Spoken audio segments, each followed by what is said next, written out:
본문의 말씀을 가지고 말은 곧 나의 수둔입니다 라고 하는 제목으로 말씀을 나누려고 합니다. 본문은 솔로몬의 교훈입니다. 물론 하나님의 말씀이지만 솔로몬이라고 하는 사람, 지혜롭고 모든 걸 다 가져보고 모든 걸 다 누려본 사람, 하고 싶은 대로 했던 인생인데 마지막에 그 지혜를 가지고 우리에게 남겨진 글들 많이 있지만 오늘 잠언은 특별히 그러한 내용들로 가득 차 있는데, 그러면서 우리에게 하는 이야기가 뭐냐면 말 조심하라 하는 거예요. 말 잘해야 된다라고 하는 거예요. 말을 잘하기보다도 말을 바르게 하는 것이 얼마나 중요한가 하는 것들을 보여주는 그러한 내용들이 이 잠언에 많이 기록되어 있고, 오늘 본문의 이야기가 그것입니다. 사람은 말로 인생을 만들어 가요. 어찌 보면 말한 대로 살게 돼 있는 것이죠. 그렇기 때문에 그 사람이 말하는 걸 보면 어느 정도 그 사람의 모든 내용들을 특정할 수 있어요. 추측이 돼요. 물론 아닐 수도 있지만도 많은 부분에 근데 그 사람이 말하는 것만 보면 어느 정도 추측이 가능하단 말입니다. 더군다나 사람은 자기가 많이 생각하고 소중하게 생각하는 것들을 많이 얘기를 해요. 결국 말은 내가 좋아서 하는 말도 있겠지만 상대방이 어떻게 듣느냐가 참 중요한 거거든요. 맞는 말이에요. 그러나 맞는 말 때문에 상대방이 상처를 입는다고 한다면 그 맞는 말도 좀 조심해야 돼요. 추측해서 하는 말 별로 그렇게 좋은 것 아닙니다. 앞으로 이런 일이 있을 것 같기 때문에 미리 얘기한다. 필요한 얘기겠지만 상대방이 그것 때문에 기분 나빠한다고 한다면 그것도 멈추는 거예요. 또 지나간 과거의 이야기, 필요하기 때문에 또 다른 실수하지 않기 때문에 하는 이야기일 수 있지만 그것 때문에 상대방이 어려워한다고 한다면 그건 멈추는 거예요. 감정이 섞인 말, 나는 그걸 풀어야 되기 때문에 하는 이야기일 수 있지만 상대방이 그걸 듣기 어려워한다면 그것도 좀 조절하는 것, 이러한 모든 것들이 다 말 조심해서 살아가는 사람들의 모습이고 바르게 말하는 사람들의 참 모습이라고 하는 것을 보여주는 그런 이야기들이지요. 3절의 말씀에 보면 이렇게 말합니다. 여호와의 눈은 어디서든지 악인과 선인을 감찰하시느니라. 악인과 선인이라고 하는 이야기를 하면서 1절과 2절과 4절에 이거를 비교를 해서 나와요. 어떤 사람이 악한 사람이고 어떤 사람이 선한 사람인가, 말로 인해서 움직여지는 모든 상황을 갖다가 그렇게 표현을 하고 있다는 겁니다. 곧 하나님이 모든 것들을 듣고 계시고 보고 계시고 그걸 다 심판하고 계시기 때문에 우리는 함부로 말하고 살면 안 되고 하나님이 들으신다고 하는 생각 때문에 바르게 말하며 살아가야 된다는 것을 교훈하는 것이 오늘 본문의 이야기예요. 어떻게 하면 되겠는가 하는 것들을 몇 가지로 생각해 보면서 함께 이야기를 나누고자 합니다. 첫째, 따라서 합시다. 유순한 말을 하라. 1절의 말씀은 이렇게 말합니다. 유순한 대답은 분노를 쉬게 하여도 유순함과 반대되는 말을 뭐라고 표현하냐면 과격한 말로 나와요.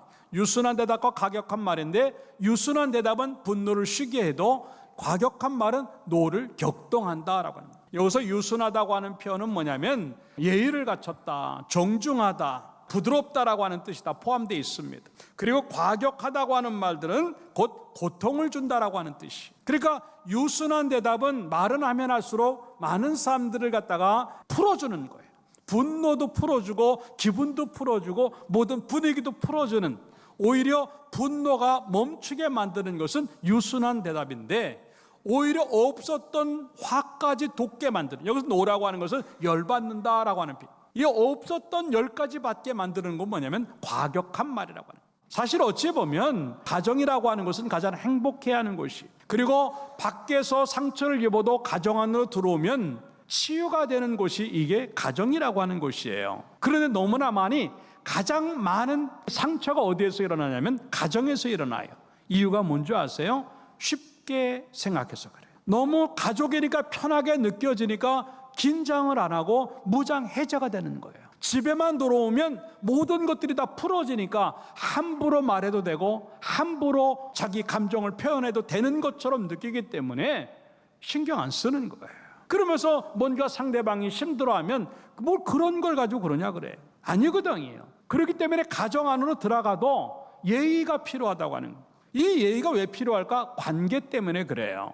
여러분들, 예의를 지키지 못한다고 하는 것은 상대방을 무시하는 것이고, 예의를 지키지 않는다고 하는 것은 상대방과 나는 그렇게 중요한 관계가 아니라고 하는 표현이에요.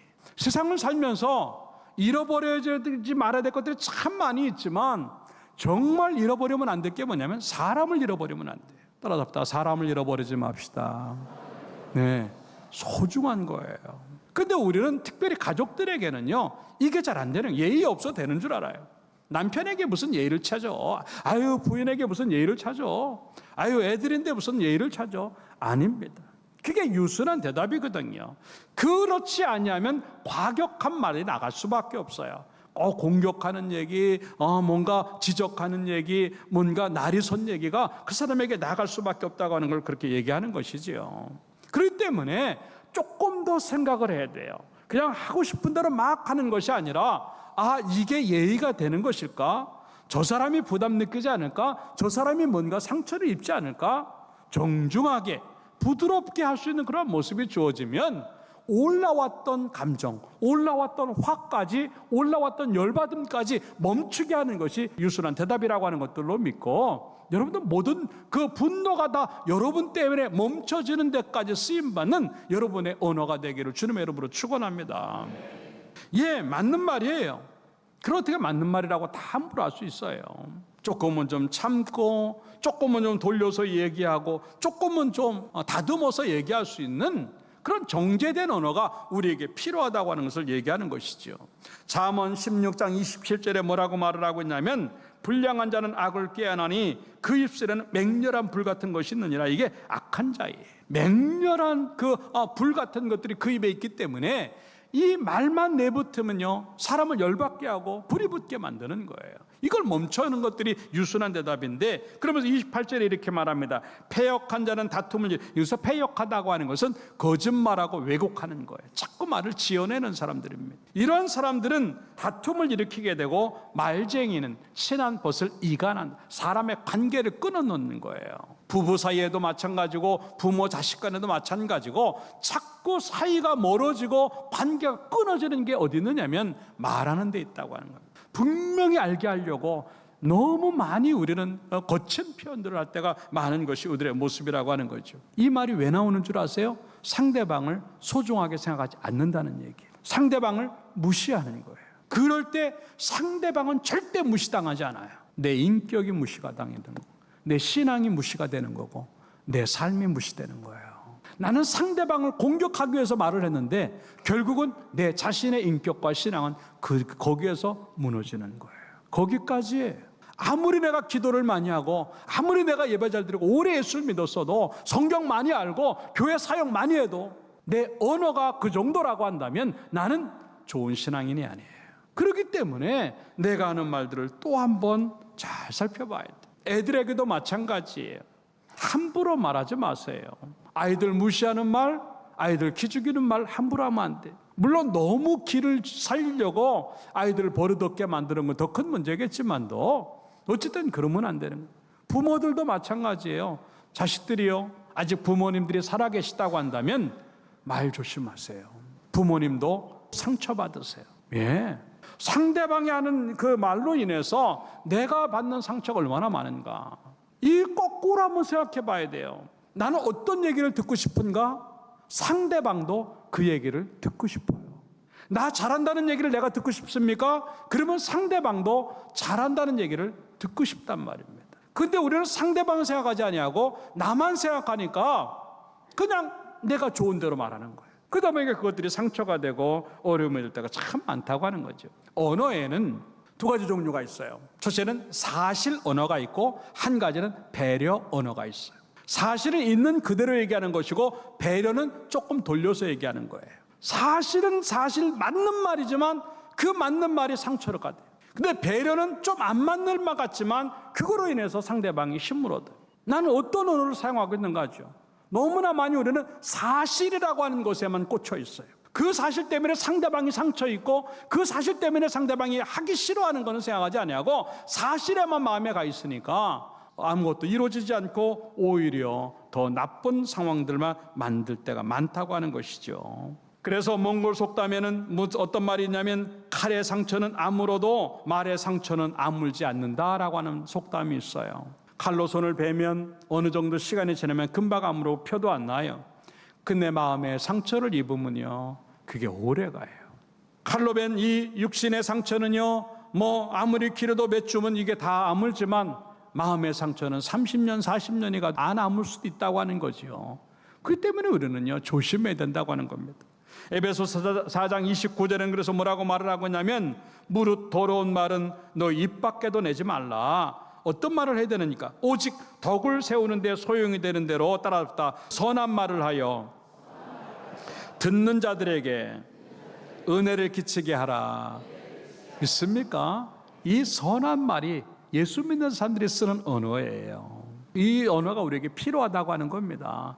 너무 우리는요, 세상 사람들이 쓰는 언어를 갖고 살아가요. 그러니까 은혜도 안 되고 분위기 깨고 나빠요. 그러면 안 된다고 하는 것이죠. 그럼 다시 한번 우리 언어를 다시 한번 돌아보면서 내 말이 상대방을 상처 주지 않나, 고통을 주지 않나 생각을 하면서 조금 더 유순한 언어로 바꿈으로 말미암아 예의도 있고 부드럽고 정중한 모습이 되어서 모든 사람들에게 은혜를 끼칠 수 있는 사람들이 되기를 주님의 이름으로 축원합니다. 두 번째 따라잡다. 지혜로운 말을 하라. 예, 2절의 말씀에 보니까 지혜 있는 자의 혀와 미련한 자의 입이라고 하는 것으로 표현을 하는데, 지혜 있는 자의 혀는 지식을 선히 베풀고 미련한 자의 입은 미련한 것을 쏟느니라 라고 하는 겁니다. 아까도 얘기했지만 나는 어떠한 사람인가? 말은 곧 자기 자신이에요. 내가 말하는 그 모습이 바로 나의 수준이에요. 숨길 수가 없는 거예요. 여기서 선을 베푼다라고 하는 말을 하는데, 선을 베푼다라고 하는 말은 좋게 만든다, 유익하게 만든다라고 하는 뜻이에요. 내 말로 인해서 모든 사람들의 감정을 좋게 만들고 분위기를 좋게 만들고 가정을 좋게 만들고 모든 사람들에게 유익을 주는 것이 바로 지혜 있는 사람들이 하는 말이에요. 그런데 미련한 사람들은 어떻게 하는가? 미련한 것을 여기 쏟는다라고 하는 것은요, 솟아 올라온다고 하는 것이죠. 말을 할 때 깨끗한 상태에서 그냥 얘기를 하면 오히려 다 살리게 되고 분위기를 더 좋게 만드는데, 내가 미련하게 말함으로 인해서 모든 것들을 막게 만들고 오히려 그런 것들이 나에게 오물같이 다시 돌아오는 상태가 바로 이 미련한 자의 말이라고 하는 것이에요. 욕하지 말아요. 남 저주하지 말고 험담하지 말아요.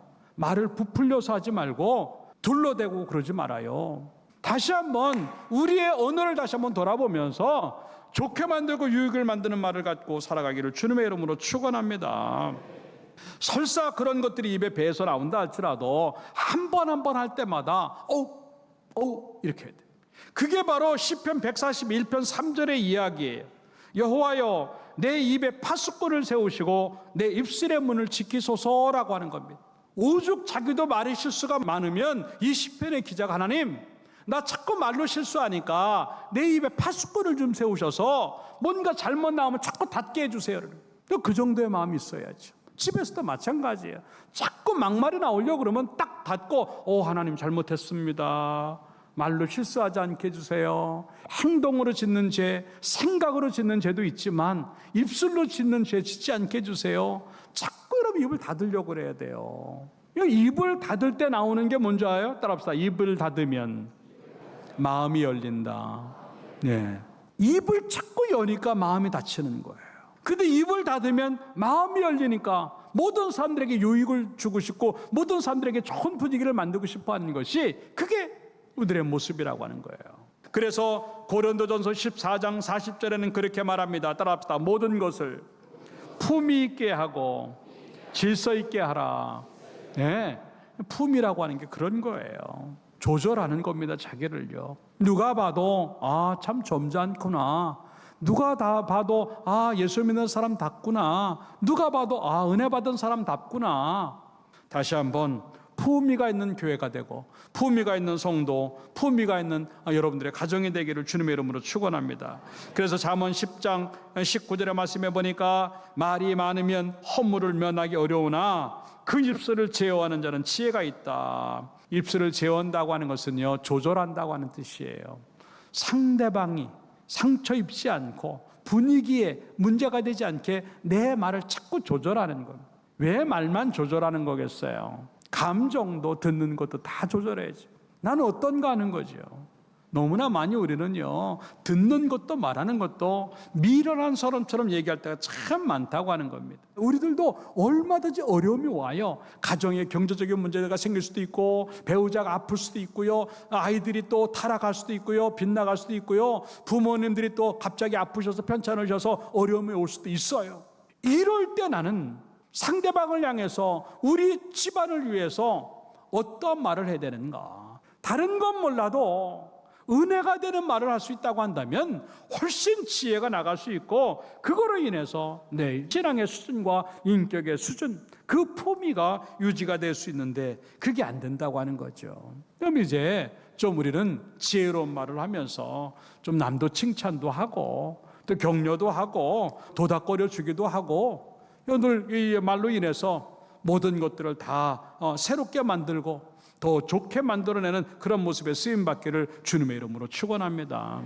그래서 잠언 15장 23절 이렇게 말해요. 사람은 그 입의 대답으로 말미암아 기쁨을 얻나니, 따라서 때에 맞는 말이 얼마나 아름다운고. 예, 그때 그 말 안 해도 돼요. 때에 맞는 말만 딱 하면 그게 아름다운 거예요. 그래서 잠언 27장 15절에 보니까 다투는 여자는 비 오는 날에 이어 떨어지는 물방울이라. 예, 계속 떨어지는 물방울이에요. 그러면서 이렇게 말해요. 16절에 그를 제어하기가 바람을 제하는 것 같고 오른손으로 기름을 움키는 것 같다. 절대 안 잡힌다는 거죠. 그 얘기가 똑같이 잠언 25장 24절에 나와요. 다투는 여인과 함께 큰 집에서 사는 것보다 움막에서 혼자 사는 게 낫다. 집 나가고 싶은 거죠. 얼마나 힘들면 그러겠어요. 아내들이요, 자꾸 싸움 걸지 마세요. 남편들이요, 싸움 거는 아내 무시하지 마세요. 서로 잘해야 된다고 하는 것들을 생각하고 조금 더 지혜롭게 여러분들 말을 함으로 말미암아 훨씬 더 행복하고 좋은 가정을 만들기를 주님의 이름으로 축원합니다. 마지막 세 번째 따라서 합시다. 온순한 말을 하라. 네, 4절에 이렇게 말합니다. 온순한 혀는 생명나무 같고, 패역한 혀, 아까 되면 여기서 패역하다고 하는 것은 거짓말하고 왜곡하고 이렇게 아첨하고 그런 얘기들을 얘기하는 건데, 이 패역한 혀는 마음을 상하게 한다, 곧 죽인다라고. 이 상하게 한다라고 하는 말은 깨뜨린다, 영과 모든 육과 삶의 것들을 갖다가 파멸한다라고 하는 말이 이 상하게 한다는 뜻이에요. 말 잘못함으로 인해서 인생을 상하게 만드는. 그런데 온순한 말, 여기서 온순한 말이라, 온순한 혀라고 하는 말은 치료한다는 뜻이. 우리의 말로 인해서 누군가를 치료하게 낼 때 생명나무가 되어서 살린다라고 하는 거예요. 말 한마디를 잘하면 여러분들의 식구나 여러분들의 주변에 있는 사람들에게 생명수 한 잔씩 주는 거예요. 이 생명의 물을 한 모금씩 줄 수 있는 인생이 되기를 주님의 이름으로 축원합니다. 그 얼마나 멋있어요. 예?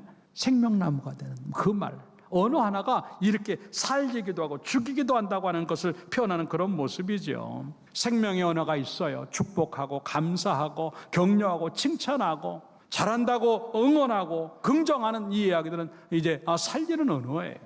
죽이는 언어는요, 불평하고 원망하고 거짓말하고 욕하고 자꾸 지어내고 둘러대는 것들은 다 죽이는 언어들이에요. 나는 과연 내 말로 인해서 누군가가 살고 있는지, 아니면 멀쩡한 사람을 내 말로 인해서 죽이고 있는지.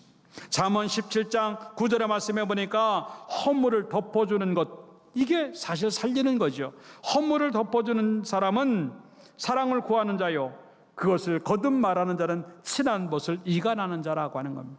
한 얘기 또 하고 지적한 것 또 지적하고 계속 그러면 결국은 독이 되고 사람을 죽이게 된다고 하는 겁니다. 그 이야기가 똑같이 어디 나오냐면 잠언 13장 14절의 이야기예요. 지혜 있는 자의 교훈은 생명의 샘이니 사망의 그물에서 벗어 죽을 사람까지 살려내는 것이 이 말이에요. 생명의 샘이 되기 때문에 그래요. 여러분들 남편을 향해서 당신 최고예요, 몇 번이나 해봤습니까? 아내를 향해서 당신 최고야, 그 말 몇 번이나 봤습니까? 부모님을 향해서 부모님들 최고입니다라고 몇 번 얘기해봤어요. 아이들을 향해서만 해, 우리의 최고야, 우리의 최고야, 그 얘기 많이 했겠죠. 이제 여러분들 옆에 사람들 향해서 그 정도의 마음을 가져야 이게 살리는 거 아니에요. 결론적으로 말씀을 드립니다. 야고보서 3장 2절에는 이렇게 말해요. 따라서 우리가 다 실수가 많으니, 네, 다 실수해요. 그런데 실수를 줄일 수 있는 가장 좋은 방법이 뭔지 아세요? 말에 실수가 없어야 되는 거예요. 그게 온전해지는 거예요. 오늘 우리에게 주신 말씀처럼 다시 한번 내 말은 유순한 말인가? 내 말은 지혜로운 말인가? 내 말은 살리는 말인가? 다시 한번 생각을 하면서 우리 엘드림 교회는 입만 열면 은혜가 되고, 입만 열면 성숙함이 보이고, 입만 열면 높은 수준의 모습이 보여서 누구든지 우리로 인해서 영향을 받고 분위기 좋아지고 화까지 누그러지는 선한 일에 쓰임받길 바라고, 혹시나 여러분들의 언어가 잘 고쳐지지 않는다고 한다면 따라왔다. 가장 좋은 언어는 기도의 언어다. 네, 기도하면서 하나님 내 입술을 지켜주시옵소서, 내 감정을 지켜주시옵소서 기도하면서 여러분들의 언어를 잘 만들어서 나도 살고 모두가 살아나는 역사가 주어지기를 주님의 이름으로 축원합니다.